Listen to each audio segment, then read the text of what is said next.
শাকিব খানকে নিয়ে কেউ ষড়যন্ত্র করছে না তো? কেন জানি মনে হচ্ছে শাকিব খান ষড়যন্ত্রের শিকার। শাকিব খানের একটু খোঁজখবর নেওয়া এবং নজরদারি করা উচিত তার দল ঢাকা ক্যাপিটালসের খেলোয়াড়গুলা অন্য কোথাও বিক্রি হয়ে গেছে কিনা, ম্যাচ ফিক্সিং করেছে কিনা। ম্যানেজমেন্টের সবাইকে নজরদারি করা উচিত শাকিব খানের। খেলায় হারজিত থাকতেই পারে, এটা খুবই স্বাভাবিক ব্যাপার। তাই বলে পাঁচটা ম্যাচ পরপর হেরে যাওয়া, একটা ম্যাচ জেতার যোগ্যতা কি ওনাদের নেই? ওনারা পারে না সবগুলা মাঠে না নামতেই আউট হয়ে যায়, এই টাইপের অবস্থা। শাকিব খান ফিল্ম ইন্ডাস্ট্রিতে ওনার অনেক শত্রু আছে, যাদের শাকিব খানের উন্নতি একদমই সহ্য হয় না। ওদের তো শাকিব খানের সাথে লড়াই করার কোনো যোগ্যতাই নেই। এজন্যই হয়তোবা ওনারা চেষ্টা করছে শাকিব খানকে পরাজিত করে, শাকিব খানের দলকে পরাজিত করে শাকিব খানের সম্মানহানি করার।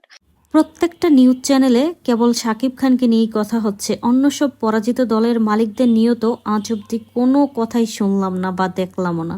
এটা কিন্তু একটা চিন্তার বিষয়।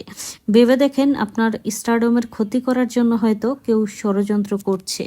নয়তো পাঁচটা ম্যাচ পরপর হেরে যাওয়া, এটা কিন্তু কোনো স্বাভাবিক ব্যাপার না। একটা ম্যাচ অন্তত জিততে পারতো। একদম চরম সত্যি কথাগুলা তুলে ধরলাম।